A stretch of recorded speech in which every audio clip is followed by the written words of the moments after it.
winter storm warning in effect from 1 p.m. Sunday to 4 a.m. Monday. What? Heavy snow expected. Total snow accumulations between 5 and 7 inches. Where? Portions of southern Connecticut, northeast New Jersey, and southeast New York. When? From 1 p.m. Sunday to 4 a.m. Monday. Impacts, roads, and especially bridges and overpasses, will likely become slick and hazardous. Travel could be very difficult.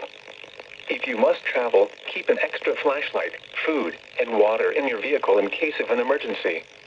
Check local Department of Transportation information services for the latest road conditions.